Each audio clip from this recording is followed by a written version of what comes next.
بسم الله الرحمن الرحيم. اللهم صل على محمد وعلى آل محمد كما صليت على إبراهيم وعلى آل إبراهيم إنك حميد مجيد. اللهم بارك على محمد وعلى آل محمد كما باركت على إبراهيم وعلى آل إبراهيم إنك حميد مجيد. يا رب صل وسلم دائما أبدا على حبيبك خير الخلق كلهم. سامعین کرام، سیرت نبوی کے سلسلہ وار پروگرام میں آج آپ 28ویں مجلس میں تشریف فرما ہیں اور غزوہ بدر سے بعد کے حالات اور غزوہ بدر کی برکتیں اس کا تذکرہ چل رہا ہے. سنیے، قتل کے لیے جانے والا ایمان لے کر کیسے واپس آیا. بدر کی ہار پر مکہ میں ماتم کا سما تھا، لیکن قریشی سرداروں نے مذاق کے ڈر سے ماتم کرنے سے منع کر دیا تھا، لیکن اندر کے ابال کو کہاں روکا جا سکتا تھا. چھپ چھپ کر پھر بھی ماتم کیا جا رہا تھا. ایک دن عمیر بن وہب اور صفوان بن امیہ خانہ کعبہ کے پاس حتیم میں بیٹھے ہوئے بدر کی جنگ پر رو دھو رہے تھے. بات جنگ میں قتل ہونے والوں کی چل پڑی. صفوان بولا، اب جینے میں کوئی مزہ نہیں. عمیر نے کہا، کیا بتاؤں، اگر میرے اوپر قرضہ نہ ہوتا اور اہل و عیال کی مجھے فکر نہ ہوتی تو میں اسی وقت محمد صلی اللہ علیہ وسلم کو قتل کر دیتا. عمیر کو اس لیے بھی دکھ تھا کیونکہ اس کا اپنا بیٹا مدینہ میں گرفتار تھا. صفوان یہ سن کر پھول گیا. اس نے کہا، بھائی، تیرا سارا قرضہ میرے ذمے اور تیرا اہل و عیال بھی میرے ذمے، بس تم بے فکر ہو کر اپنا کام پورا کر. عمیر تلوار تیز کر کے زہر میں بجھا کر مدینہ کی طرف چل پڑا. مسجد نبوی کے دروازے پر اونٹ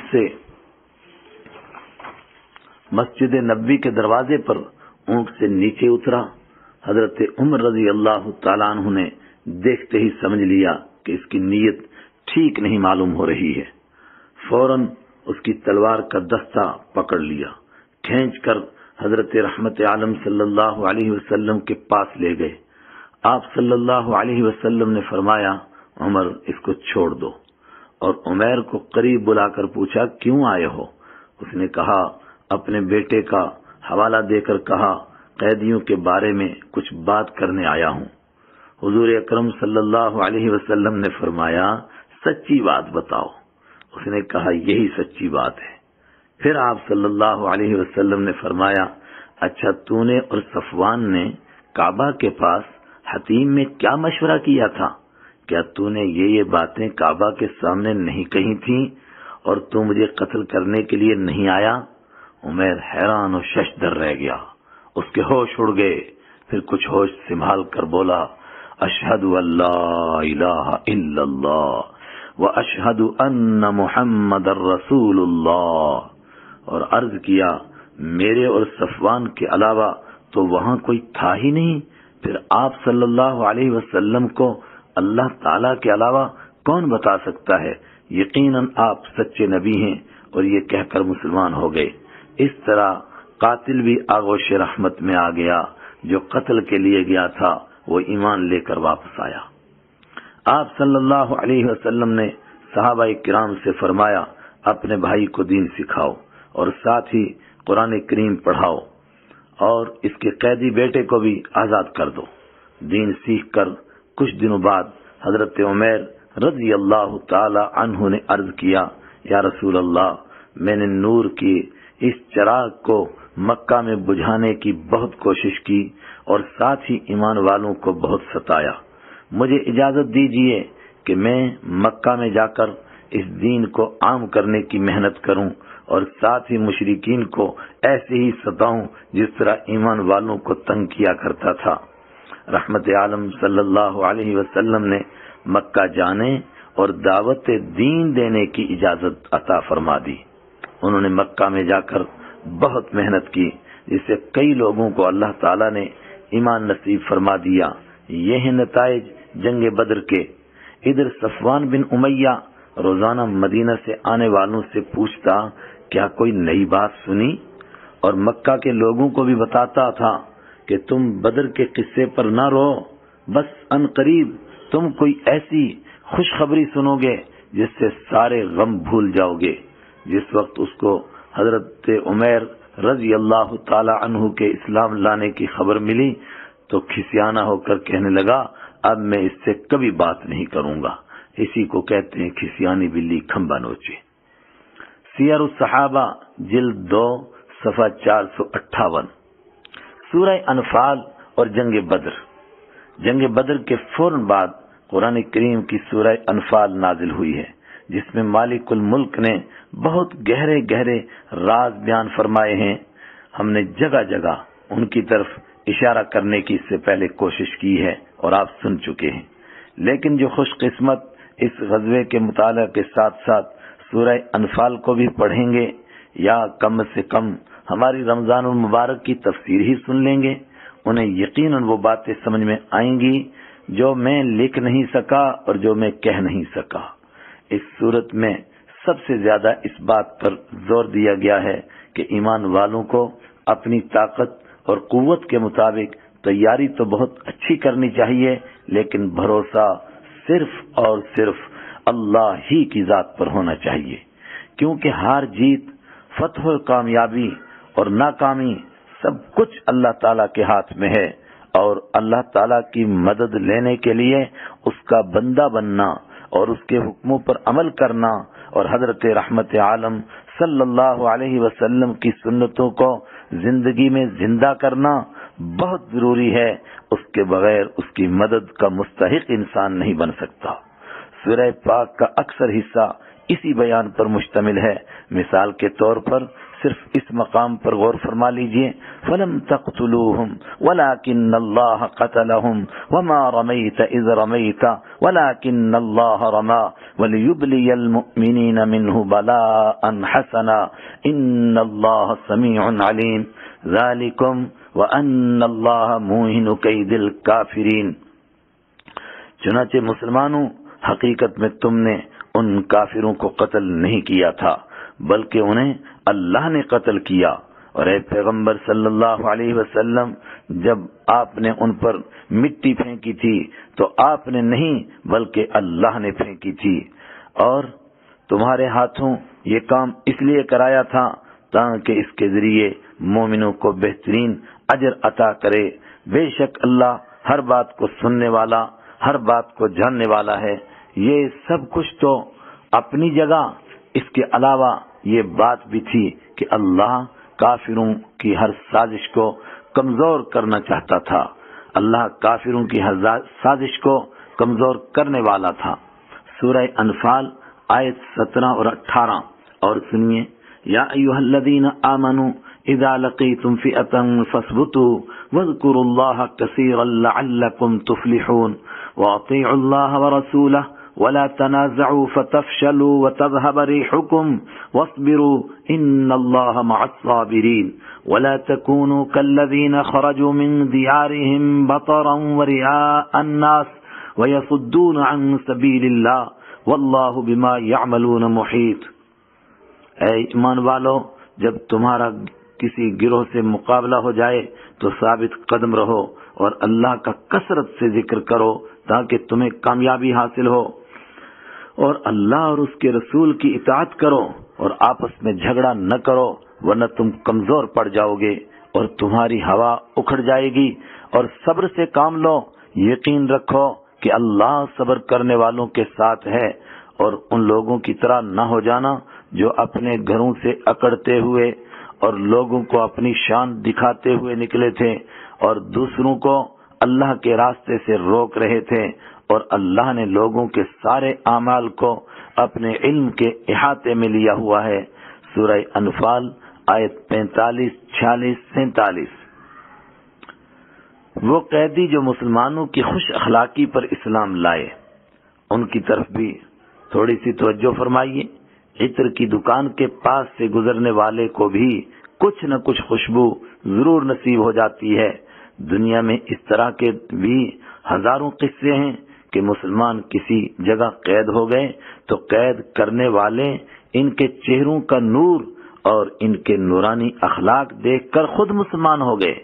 رہے مسلمانوں کے پاس قید ہونے والے، اس کے تو لاکھوں قصے ہیں کہ قیدی مسلمانوں کے اخلاق، ان کے نیک سلوک اور اسلام کی تعلیم پر عمل کرتے مسلمانوں کو دیکھ کر کلمہ پڑھے بغیر رہ ہی نہیں سکے۔ مکہ کے لوگ بہت سخت مزاج تھے، وہ کسی بھی بات کا فیصلہ جلدی نہیں کرتے تھے۔ آج تک کے واقعات میں آپ اس کو بار بار سن چکے، اندازہ لگا چکے ہیں، لیکن بدر میں قید ہونے والوں میں سے زیادہ لوگ وہ ہیں جن کے دلوں کی پتھریلی زمین بھی صحابہ کرام نے اخلاق اور اچھے سلوک کے پانی سے آخر نرم کر ہی دی، اور دیر سویر انہیں ایمان نصیب ہو گیا۔ کچھ خوش قسمتوں کے نام آپ بھی پڑھتے چلیے۔ رسول اکرم صلی اللہ علیہ وسلم کے چچا حضرت عباس رضی اللہ تعالی عنہ گرفتار ہوئے اور پھر ایمان نصیب ہوا۔ حضرت علی رضی اللہ عنہ کے بھائی حضرت عقیل گرفتار ہوئے اور بعد میں اللہ نے ایمان نصیب فرمایا۔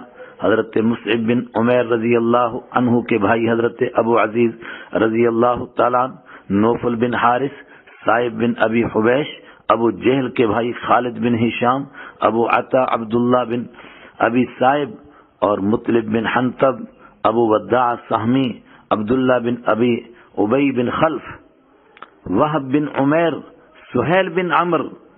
اگرچہ ان میں سے بہت حضرات کو کافی دیر کے بعد ایمان نصیب ہوا، لیکن اصل میں وہ بدر ہی کے اخلاق کا اثر تھا۔ سہیل بن عمر فتح مکہ کے موقع پر ایمان لائے۔ عبد بن زمعہ، قیس بن صائب، نسطاس مولا امیہ بن خلف، ابو العاص بن ربیع رضی اللہ تعالی عنہم اجمعین۔ غزوہ بدر اور منافقین یعنی دبکے ہوئے کافر۔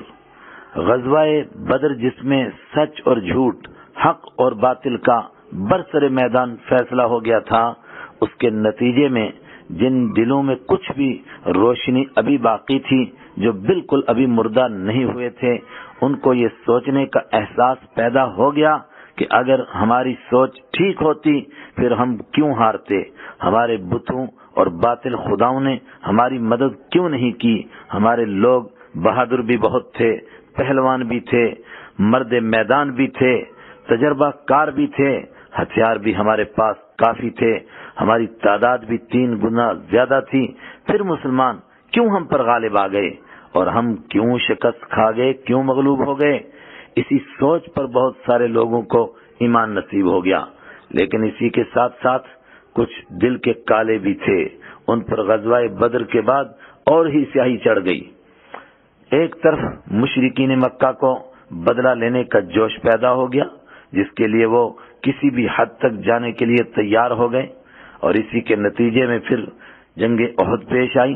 دوسری طرف مدینہ کے یہودی ابھی تک مسلمانوں کو اپنے لیے کوئی بڑا خطرہ محسوس نہیں کرتے تھے، لیکن اب ان کو بھی اپنے سودی نظام کی کشتی ڈوبتی ہوئی محسوس ہو رہی تھی۔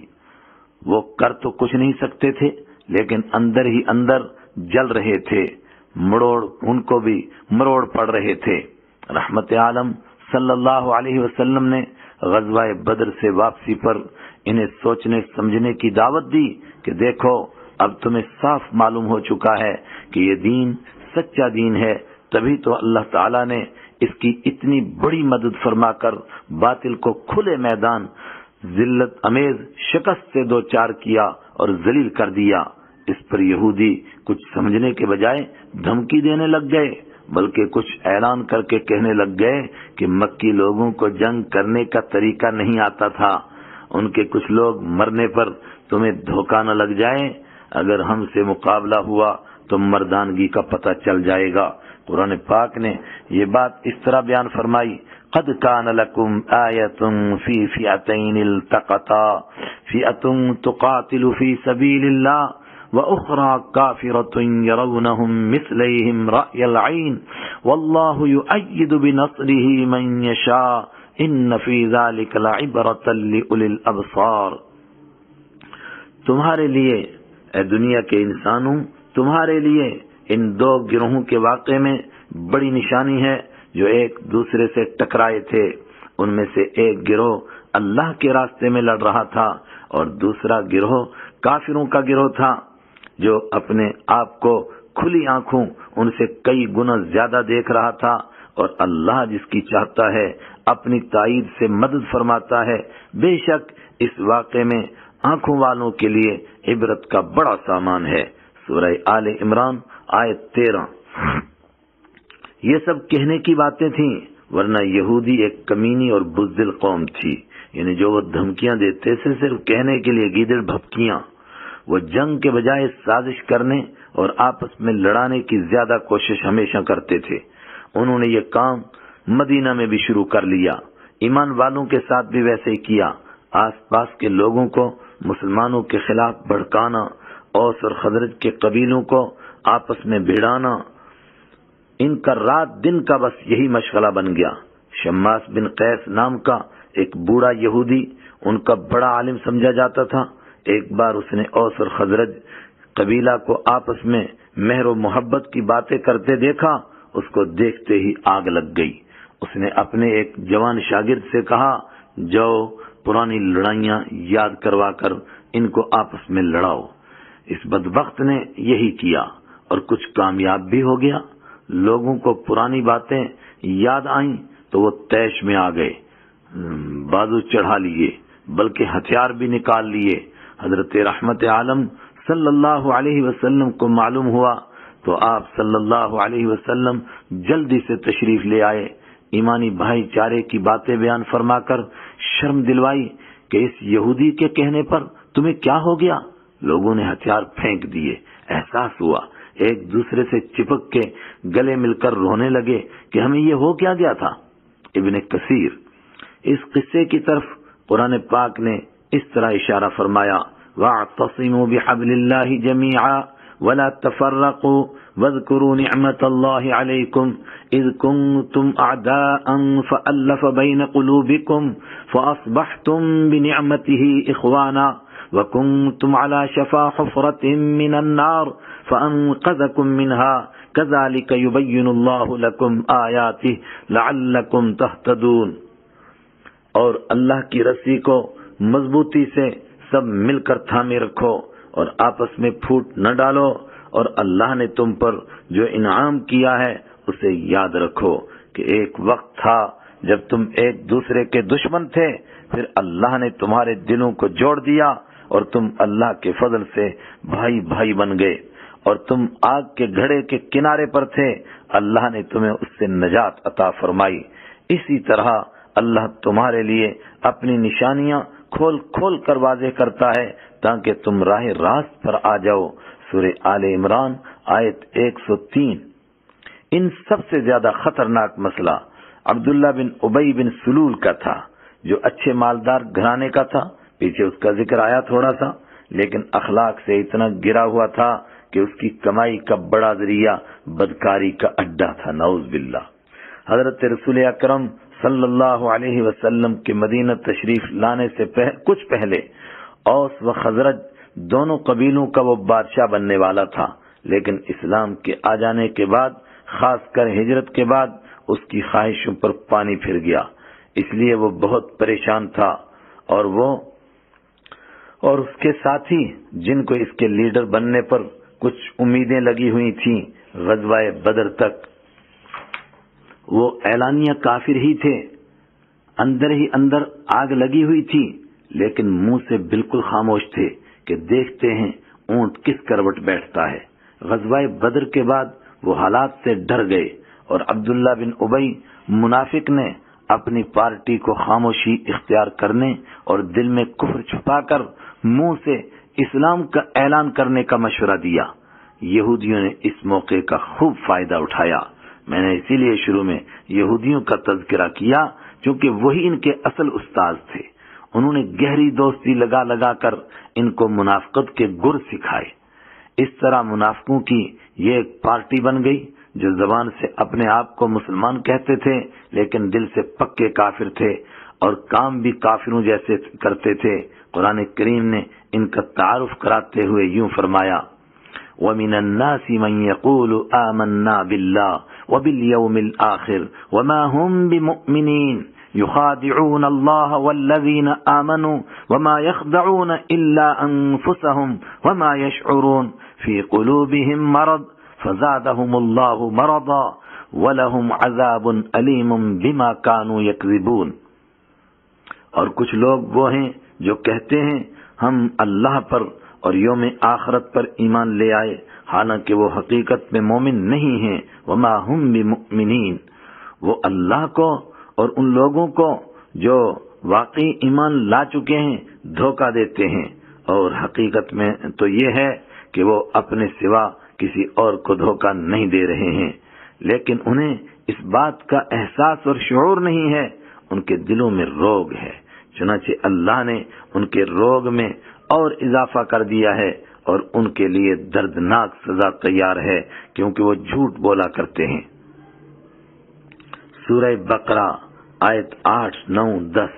یہی منافقوں کی پارٹی آگے چل کر مسلمانوں کے لیے درد سر بنی، بلکہ اسلامی معاشرے میں ایک کینسر بنی، جنہوں نے اسلام اور مسلمانوں کو نقصان پہنچانے میں کوئی کسر باقی نہیں چھوڑی، لیکن آخر اللہ تعالیٰ نے یہ ایسے ذلیل کیے کہ مدینہ منورہ کی پاک زمین ان کے لیے تنگ ہو گئی، یا تو یہ کافروں کے ساتھ ہی مل گئے یا پھر کچھ خوش نصیب پکے سچے مسلمان ہو گئے۔ آج ہم کسی کو متعین کر کے منافق نہیں کہہ سکتے، لیکن منافقوں جیسے کام کرنے والا کہہ سکتے ہیں۔ حضرت رحمت عالم صلی اللہ علیہ وسلم نے منافقوں کی بہت ساری نشانیاں بیان فرمائی ہیں۔ ایک روایت آپ بھی اس موقع پر سنتے چلیے۔ آپ صلی اللہ علیہ وسلم نے فرمایا 4 باتیں ہیں، جس میں یہ چاروں باتیں پائی جائیں وہ پورا منافق ہے، اور جس میں ان میں سے ایک بات پائی جائے وہ اتنا ہی منافق ہے۔ وہ 4 باتیں یہ ہیں: جس وقت کوئی وعدہ کرے تو دھوکہ دے، اذا عاہد غدر، جب ان کے پاس کوئی امانت رکھی جائے تو اس میں خیانت کرے، اذا تؤمن خانہ، جب لڑائی جھگڑا ہو جائے تو گالی دینے لگ جائے، وَإِذَا خَاصَمَ فَجَرَ، اور جب بولیں تو جھوٹ بولیں، جب بات کریں، وَإِذَا حَدَّثَ كَذِبَ۔ بخاری شریف حدیث نمبر 2459۔ اور حضرت شاہ ولی اللہ رحمت اللہ علیہ فرماتے ہیں کہ اس پاک زمانے میں ایسے لوگوں کے ہونے کا مطلب ہی یہ تھا کہ ایسے بدبخت اور کمینے قیامت تک ہوتے رہیں گے، یہ بہت ہی خطرناک کافر ہیں۔ اسی لیے قرآن کریم میں ان کی سزا بھی سب نافرمانوں سے زیادہ سخت بیان ہوئی ہے۔ فرمایا گیا ان المنافقین فی الدرک الاسفل من النار، ان المنافقین فی الدرک الاسفل من النار ولن تجد لهم نصیرا، یقین جانو کہ منافقین جہنم کے سب سے نچلے طبقے میں ہوں گے اور ان کے لیے تم کوئی مددگار نہیں پاؤ گے۔ سورہ نساء آیت 145۔ بنو قینقاع کی غداری اور جلاوطنی، جیسا کہ پیچھے یہ بات ابھی گزری کہ حضرت رحمت عالم صلی اللہ علیہ وسلم نے مدینہ منورہ پہنچتے ہی یہودیوں کے 3 قبیلوں کے ساتھ الگ الگ صلح کے ساتھ رہنے اور جنگ نہ کرنے کا معاہدہ فرمایا تھا۔ پھر مسلمان تو اس معاہدے کا ہر وقت بہت خیال رکھتے تھے کہ ہماری طرف سے کوئی بھی خلاف ورزی کی بات نہ آ جائے، لیکن یہودی ہر وقت موقع کی تلاش میں اور تاڑ میں رہتے تھے۔ یہودیوں میں خاص کر بنو قینقاع نام کا قبیلہ بڑا ہی شرارتی تھا، حالانکہ یہ حضرت عبداللہ بن سلام رضی اللہ تعالی عنہ کی قوم کے لوگ تھے، تو وہ اتنے پکے سچے مومن تھے، اس کا ان کو بھی کچھ اثر لینا تھا، لیکن انہوں نے نہیں لیا۔ غزوہ بدر کے بعد حضرت رحمت عالم صلی اللہ علیہ وسلم کو ان کی کچھ شرارتوں کا پتہ چلا۔ آپ صلی اللہ علیہ وسلم نے بازار میں جمع کر کے ان کو سمجھانے کی کوشش فرمائی کہ تم بدر کے قصے سے سبق حاصل کرو، اللہ تعالیٰ نے سچے دین کو کیسے کامیابی عطا فرمائی۔ اس پر یہ اور اکڑ گئے، بلکہ دھمکی دینے لگ گئے کہ مکی لوگوں کو جنگ کرنی نہیں آتی، آپ کسی دھوکے میں نہ رہنا، ہم بنو قینقاع ہیں، قریشی نہیں ہیں۔ اس کے بعد انہوں نے زبردستی ہی مسلمانوں سے شرارتیں شروع کر دیں۔ بازار میں جب بھی کوئی مسلمان جاتا یہ بدبخت اس کا مذاق اڑاتے، اصل میں یہ لوگ سونار، لوہار اور کمہار کے پیشے سے وابستہ تھے، اس لیے ان کے پاس پیسے بھی تھے اور ہتھیار بھی خوب تھے۔ 700 جوان کہا جاتا ہے کہ ہر وقت جنگی ہتھیاروں سے لیس تیار رہتے تھے، اسی پر انہیں بڑا فخر تھا، لیکن اللہ تعالیٰ کی غیبی طاقت کی طرف ان کا خیال نہیں گیا۔ غزوہ بدر کے صرف 1 مہینہ بعد شوال میں حضرت رسول اکرم صلی اللہ علیہ وسلم کو پتہ چلا کہ یہ اندر ہی اندر مسلمانوں پر حملہ کرنے کی سازش بنا رہے ہیں، منصوبے بنا رہے ہیں۔ ابھی یہ بات چل ہی رہی تھی کہ ان کی کمینگی کا ایک بہت بڑا واقعہ پیش آ گیا، جو کسی شریف معاشرے میں ایسا واقعہ بہت زیادہ حیرتناک واقعہ تھا۔ ایک مسلمان عورت ان کے محلے میں دودھ یا کوئی اور چیز بیچنے کے لیے گئیں۔ سامان بیچ کر وہ ایک سونار کی دکان پر کچھ لینے کے لیے بیٹھی ہوئی تھی۔ ابھی پردے کا حکم نازل نہیں ہوا تھا۔ اس بدبخت سونار نے ان کے جبے کا پلہ کسی دھاگے وغیرہ میں باندھ کر دوسرے بدمعاشوں کی طرف اشارہ کیا کہ تم اس دھاگے کو اوپر سے کھینچ لو۔ اس کے کھینچتے ہی ان کا جبہ اوپر اٹھ گیا اور وہ ننگی ہو گئی۔ وہ ذلیل قہقہے لگانے لگ گئے۔ اس پر ان کی ایک چیخ نکل گئی، ہائے ہائے! قریب ہی کسی مسلمان نے ان کی یہ گندی حرکت دیکھ لی اور اس خاتون کی چیخ سنی تو تلوار سے اس سونار کی گردن اڑا دی۔ باقی سب ان کو اکیلا دیکھ کر ان پر ٹوٹ پڑے اور وہ شہید ہو گئے، اور وہ صحابیہ دوڑ کر صحابہ کرام تک اور حضرت رسول اکرم صلی اللہ علیہ وسلم تک یہ خبر پہنچانے میں کامیاب ہو گئیں۔ اور کچھ حضرات لکھتے ہیں کہ وہ صحابی ہی ان کی گردن اڑا کر مدینہ منورہ پہنچ گئے تھے۔ حضرت رسول اکرم صلی اللہ علیہ وسلم کو اس کی خبر ہوئی تو آپ صلی اللہ علیہ وسلم نے مدینہ کا انتظام حضرت ابو لبابہ رضی اللہ تعالی عنہ کے حوالے کر کے صحابہ کرام کو ان کے محلے پر چھاپا مارنے کا حکم دے دیا۔ یہ 12 شوال 2 ہجری کی تاریخ تھی۔ یہ یہودی اپنے قلعوں میں چھپ گئے۔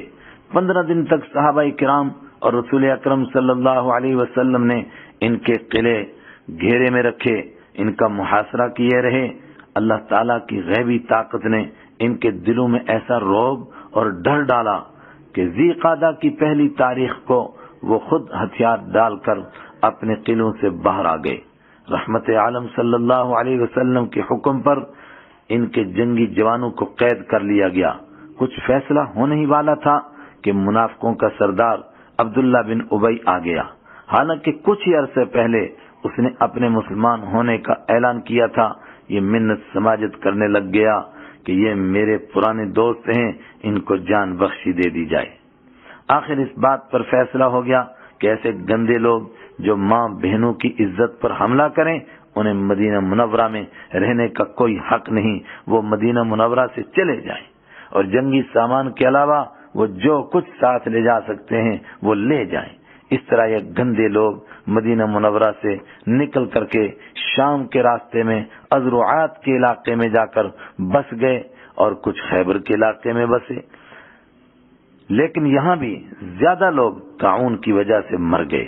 قرآن کریم کی اس آیت میں اکثر مفسرین کے نزدیک انہی کے اس واقعے کی طرف اشارہ ہے۔ کمثل الذین من قبلہم قریبا ذاقوا وبال امرہم ولہم عذاب علیم۔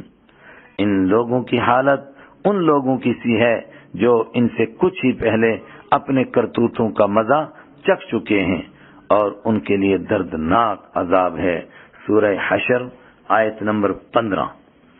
بس آج کی مجلس کا اسی پر اختتام کرتے ہیں۔ اللہ تعالی ہمیں ان مجلسوں کی شرکت کی برکتیں نصیب فرمائے، حضرت رسول اکرم صلی اللہ علیہ وسلم کی سچی محبت نصیب فرمائے، ان کی سنتوں پر عمل کرنے کی ہم کو اللہ تعالی توفیق عطا فرمائے۔ وآخر دعوانا ان الحمد للہ رب العالمین۔